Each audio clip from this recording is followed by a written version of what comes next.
सर्वमंगल मांगल्ये शिवे सर्वार्थ साधिके शरण्ये त्र्यंबके गौरी नारायणी नमोस्तुते।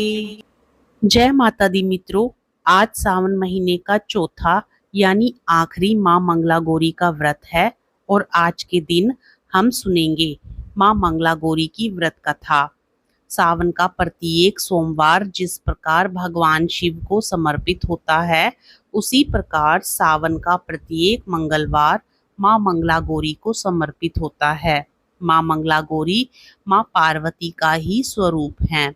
तो आइए पूर्ण श्रद्धा भाव के साथ माँ मंगला गौरी की व्रत कथा को श्रवण करते हैं। एक समय की बात है, एक छोटे से गांव में एक साहूकार अपनी पत्नी के साथ निवास करता था। साहूकार धनवान था और उसके घर में किसी भी प्रकार की कोई कमी नहीं थी। फिर भी वह और उसकी पत्नी संतान न होने के कारण दुखी रहते थे। संतान की कमी उन्हें हमेशा कचोटती रहती थी। एक दिन की बात है, उस साहूकार के घर में एक साधु आए। साहूकार ने उनका आदर सत्कार किया और उन्हें अपनी समस्या के बारे में बताया। साधु ने साहूकार की पत्नी को सावन में मंगलवार को किए जाने वाले मंगला गौरी व्रत करने की सलाह दी। साथ में पूजा विधि के बारे में भी संपूर्ण जानकारी प्रदान की। इसके बाद साहूकार की पत्नी ने सावन माह के पहले मंगलवार से ही माँ मंगला गौरी का पूजन व्रत रखना शुरू कर दिया। अब वह हर मंगलवार को विधि पूर्वक व्रत और पूजा पाठ करने लगी। इस प्रकार कई महीनों तक उसने यह व्रत किया। एक दिन उसकी धर्म निष्ठा से प्रसन्न होकर माता पार्वती ने भगवान शिव से साहूकार और उसकी पत्नी को संतान प्राप्ति का वरदान देने के लिए कहा।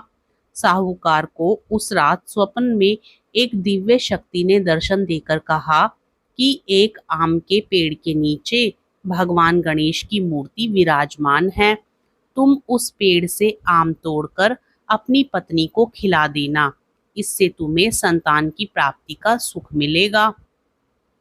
साहूकार ने अगले दिन सुबह उठकर अपनी पत्नी को इस सपने के बारे में बताया और वह उस आम के पेड़ को ढूंढने निकल पड़ा।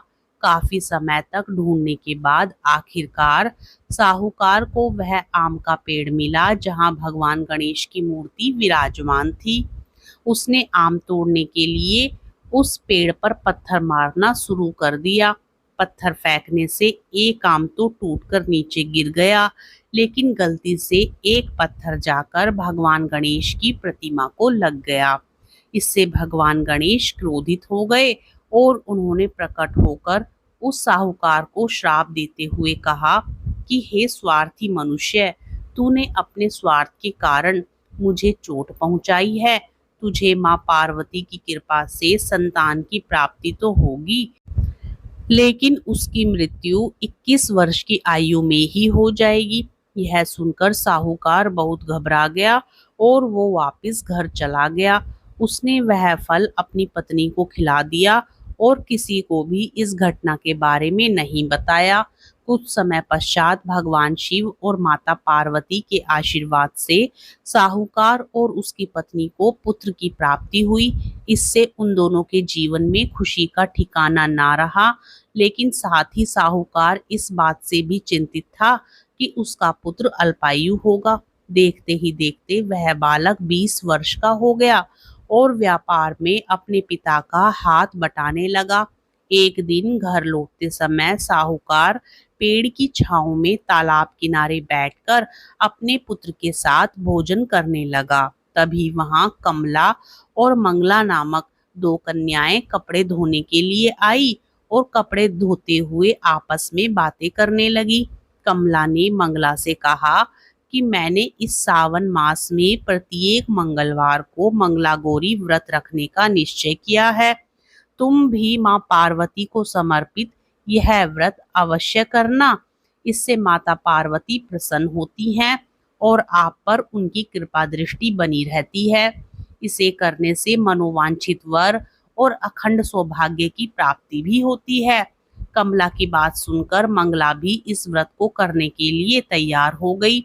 दूसरी ओर साहूकार ने दोनों कन्याओं के बीच यह पूरा संवाद सुन लिया और उसने अपने मन में यह सोचा कि यह कन्या मंगला गौरी व्रत को करती है, इससे इसे अखंड सौभाग्य की प्राप्ति होगी।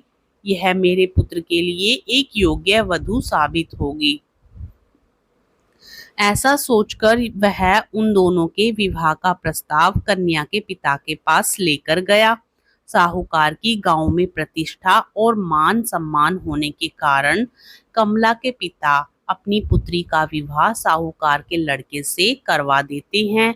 विवाह के पश्चात भी कमला विधि पूर्वक मां मंगला गौरी का व्रत रखना जारी रखती है। उसके इस भक्ति भाव से प्रसन्न होकर माता पार्वती एक दिन उसे स्वप्न में दर्शन देती हैं और कहती हैं कि मैं तुम्हारी भक्ति से अत्यंत ही प्रसन्न हूँ, इसलिए तुम्हें अखंड सौभाग्यवती होने का वरदान देती हूँ। लेकिन तुम्हारा पति अल्पायु है, इसलिए अगले महीने मंगलवार के दिन एक सर्प तुम्हारे पति के प्राण लेने आएगा। तुम उसके लिए एक प्याले में मीठा दूध रख देना, उसके पास एक खाली मटका भी रख देना। सर्प दूध पीकर उस मटके में चला जाएगा और फिर तुम उस मटके को ऊपर से कपड़े द्वारा ढक देना। अगले मंगलवार को कमला ने माता पार्वती की बात मानकर एक प्याले में मीठा दूध रख दिया और पास में एक मटकी भी रख दी। सर्प ने आकर दूध पिया और मटकी में जाकर बैठ गया। कमला ने उस मटकी पर कपड़ा बांधकर उसे जंगल में रख दिया। माता पार्वती की कृपा से कमला के पति के प्राण बच गए। इस प्रकार मां मंगला गौरी व्रत के पुण्य फल से साहूकार का पुत्र श्राप से मुक्त हो गया। जब कमला ने घर में सबको इस चमत्कार के बारे में बताया तो सभी आश्चर्यचकित रह गए। इसके बाद साहूकार और उसकी पत्नी ने अपने पुत्र और पुत्रवधू को आशीर्वाद दिया और पूरा परिवार सुखपूर्वक जीवन व्यतीत करने लगा। प्रेम से बोलिए मां मंगला गौरी की जय, शिव शंकर भगवान की जय। बंधुओं, कथा पसंद आए तो वीडियो को लाइक जरूर करें। साथ ही यदि आप चैनल पर नए हो तो चैनल को सब्सक्राइब भी कर लें। हर हर महादेव। जय मां मंगला गौरी।